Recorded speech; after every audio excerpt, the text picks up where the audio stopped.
투탕카멘과 공통점이 없다고 해도 놀라운 일은 아닙니다. 그냥 이집트인처럼 걷기만 하세요. 왜냐하면 과학자들이 마침내 피라미드의 진정한 건설 목적을 발견했기 때문입니다. 저자 마크 트웨인이 이런 말을 했죠. 공경에 빠지는 것은 뭔가를 몰라서가 아니다. 뭔가를 확실하게 안다는 착각 때문이다. 자, 그럼 이것을 보시죠. 기자의 대피라미드는 장엄한 이집트의 파라오를 기리고 빛내기 위해 건설된 성대한 무덤입니다. 우리는 이렇게 학교에서 배웠습니다. 그리고 그것은 정말 많은 연구자들이 생각해왔던 것이기도 합니다. 네, 이제 이것은 옛날 이야기입니다. 여러분들 마음의 준비를 단단히 하시고요. 왜냐하면 과학자들이 마침내 피라미드 진정한 건설 목적을 발견한 것 같으니까요. 놀랍도록 정밀한 수학적 계산을 통해 만들어진 이 미스테리하고도 유일무이한 구조는 죽은 자들을 묻기 위한 것이 아니라 다른 기능을 위한 것인 듯해요. 저에게도 미이라가 있었으면 좋겠네요. 지구상의 가장 큰 비밀 중에 하나를 저희가 드러내기 전에 저희 채널을 구독하고 알람을 설정하는 것을 잊지 마세요. 그러면 밝은 면에서 이 모든 업데이트를 매일 놓치지 않고 제일 먼저 보시게 될 거예요. 기자의 대피라미드에 대자를 붙이는 데에는 그 이유가 있습니다. 아주 좋은 기자의 피라미드라고 불렀다면 아무래도 이것을 보러 사람들이 마구 몰려 찾아오진 않았겠죠. 그렇지 않나요? 아니요. 사실 그런 이유에서가 아닙니다. 이 장엄한 건축물은 무려 2만 개가 넘는 석돌들로 건설되었는데요. 이 돌들의 각 무게는 3톤에서 30톤에 이릅니다. 실제로 가장 거대한 석돌들은 그 무게가 50톤에 달합니다. 대피라미드의 밑바닥은 54,998제곱미터 크기이고 각 면은 2252제곱미터 정도의 크기입니다. 피라미드 외부층은 14만 4천 개의 잘 다듬어진 케이싱 스톤으로 만들어졌는데요. 이들은 약 2.4m 정도의 두께로 그 무게는 케이싱 스톤당 15톤이 넘습니다. 전문가들은 이 기념적인 건축물을 완공하는데 약 20년 이상이 넘게 걸렸을 것으로 추정하는데요. 이것은 적어도 2만 명이 넘는 일꾼들이 이 건설 현장에 매일 와서 건축을 했다는 가정을 했을 경우입니다. 그렇다면 여러분은 이 모든 세월, 노력, 그리고 인간의 힘이 투여된 이 무덤이 단지 건축하고 이를 찬미하기 위해 만들어졌다고 생각하시나요? 현대 역사가들의 생각은 다릅니다. 역사가들은 기자의 대피라미드는 이것으로 사용되기 위해 건축되었다고 하는데요. 그것은 바로 발전소입니다. 맞아요. 그리고 이건 일리 있는 말이에요. 대피라미드는 여러모로 다른 전통적인 무덤들과는 아주 다릅니다. 벽화도 없고 정교한 관도 없고 번쩍이는 유물이나 봉쇄된 문도 없습니다. 더 말할 필요도 없이 어느 무덤이라면 다 있어야 할 가장 중요한 이것조차 없는데요. 바로 미이라입니다. 고대 문명의 발전이 현대보다 뒤떨어졌다는 여러분의 고정관념을 버리면 떠오르는 질문은 고대 이집트인들에게 현대처럼 고급 과학 기술이 있지 않았을까 하는 것이죠. 잃어버렸던 그들의 지식이 수세기가 지나 재발견된 것은 아닐까요? 니콜라 테슬라와 토마스 에디슨 덕분에 19세기 말에 전기가 널리 보급된 것은 사람들이 알고 있는 확실한 사실입니다. 그러나 그 후인 1934년 이라크에서 발생한 예기치 못한 고고학적 발견으로 인해 인류에 처음으로 전기를 도입한 것은 이 위대한 두 사람이 아니라는 것이 입증되었습니다. 제가 말씀드리고 있는 발견은 바그다드 전지 또는 파르티안 전지라고 알려져 있습니다. 자, 이것은 현대의 전지들과는 공통점이 전혀 없습니다. 이것은 다음에 3가지로 만들어져 있는데요. 토기, 구리 원통, 그리고 세봉이 그것입니다. 액체의 산을 이 장치에 부어 넣으면 그 결과로 전기 충전이 발생되었던 것입니다. 그리고 연구자들의 말에 따르면 이 배터리 전지는 무려 2000년 전에 사용되었다고 합니다. 이 발견은 고대 유물에서 많이 볼 수 있는 정교한 금도금의 미스테리를 설명해 줄 수 있을 것입니다. 이런 도금 기술은 전기 에너지를 사용해야만 제작이 가능하거든요. 대피라미드는 그야말로 설명이 불가해한 미스테리들 그 자체로 가득합니다. 먼저 숨겨진 내부에는 깊은 지하로 연결된 수많은 터널들이 있었습니다. 이들은 아직도 미탐사 구역으로 남아있는데요.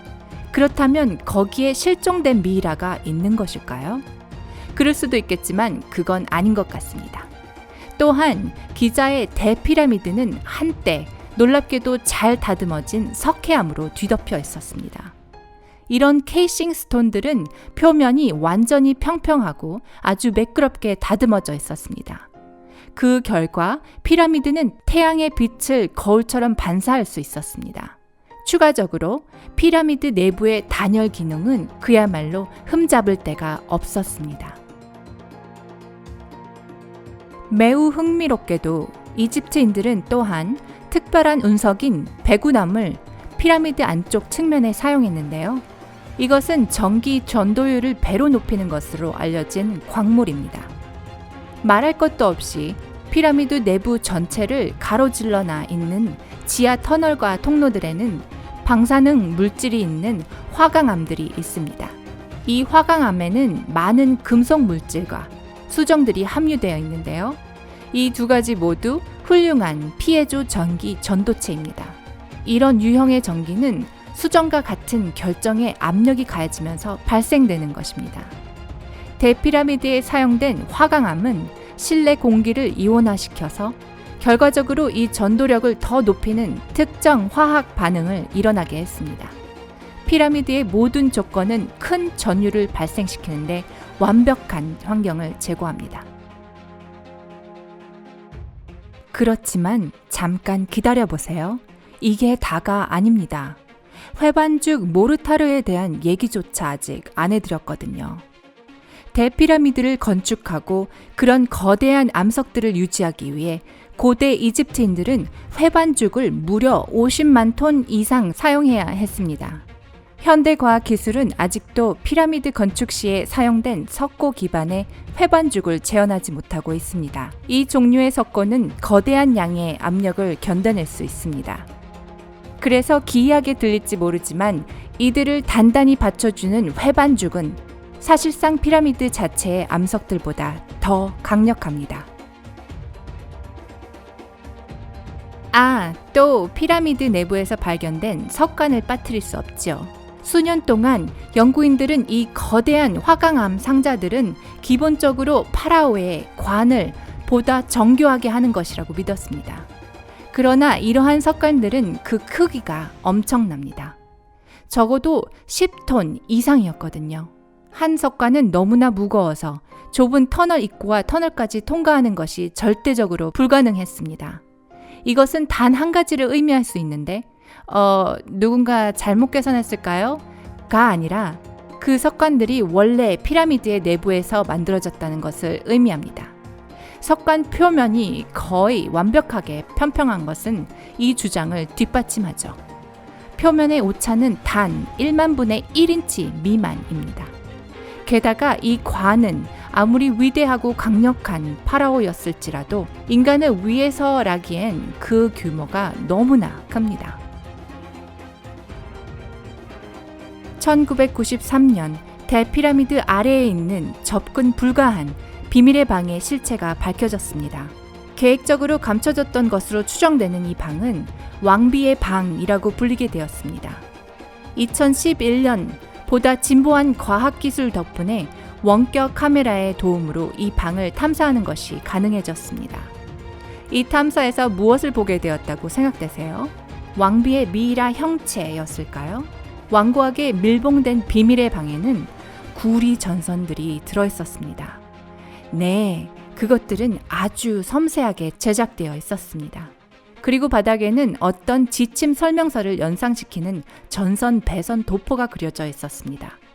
그러니까 그 조건들이 다 잘 맞았을 시에 왕비가 없는 밀봉된 방에 있던 구리 조각들은 강력한 전자기력 에너지를 방출하는 결과를 가져올 수 있었을 것입니다. 화강암, 석회암, 배구남, 구리, 이 모든 광물질들은 전기를 전도하는 데 특히 효과가 있습니다. 그렇지만 이건 그냥 어떤 우연의 일치겠죠? 아마도 피라미드 건설 당시에 이집트인들이 가진 광물이 그것뿐이었겠죠? 자, 대부분의 피라미드들이 완벽한 전동 발전기 역할을 하는 지하 강 위에 건설되었다는 사실을 어떻게 생각하세요? 수천 년 전 나일강이 대피라미드가 서 있는 그곳을 가로질러 흘렀다는 것은 입증된 사실입니다. 그리고 이 물이 정말 이 전동 에너지의 원천이었다면 말해주는 바가 점점 명확해지죠. 모세관 활동 또는 모세관 현상으로 불리는 것이 있는데요. 이것은 물이 또는 다른 어떤 액체라도 아주 협소한 공간에 있을 때 중력의 끄는 힘을 무시하고 좁은 통로를 따라 위로 흐르는 현상을 의미합니다. 그러니까 말하자면 강물은 피라미드의 석회암 표면을 미끄러지며 올라가서 그 꼭대기까지 도달했을 수 있다는 말입니다. 이 운동으로 피라미드 내부의 수정 결정이 피에조 전기를 발생시킬 정도의 큰 진동을 일으켰을 수 있습니다. 수정의 압박과 압력을 가했을 때 만들어지는 그런 유형의 전기라는 것을 기억하십시오. 이것은 피라미드의 최정상 꼭대기까지 올라갈 수 있는 그런 막강한 전자기 에너지를 생산할 수 있습니다. 기자의 대피라미드 꼭대기에는 원래 금으로만 만들어진 관석이 있었습니다. 관석은 수많은 분자를 포함하는 지구 대기층인 이온층의 전하가 있는 원자인 음이온을 전송할 수 있는 경로를 전달합니다. 이는 거대한 규모의 전류가 생산되는 방법이기도 하죠. 하지만 이것이 무엇을 위해 사용되었을까요? 고대 이집트인들이 전동 칫솔이나 그런 것을 사용했을 리는 없죠. 몇몇 부조 조각들에서는 이집트인들이 전구와 비슷한 어떤 것을 들고 있는 그런 모습이 묘사되어 있는데요. 자, 하토르 신전에 있는 부조 조각들을 확인해 보세요. 보시면 사람들이 거대한 전구처럼 보이는 것을 들고 있고 그 안에는 꼬인 전선이 수신기로 보이는 아래쪽 상자에 코드로 연결되어 있습니다. 저는 이게 현대의 전기 기술처럼 보입니다. 다른 기이한 점은 벽화에 있는 무선 안테나처럼 생긴 모양입니다. 어쩌면 고대 이집트인들이 무선 에너지를 통신수단으로 사용하지 않았을까요? 이들은 나무 직조에서 털실 제조에 이르기까지 전기를 사용했을지도 모릅니다.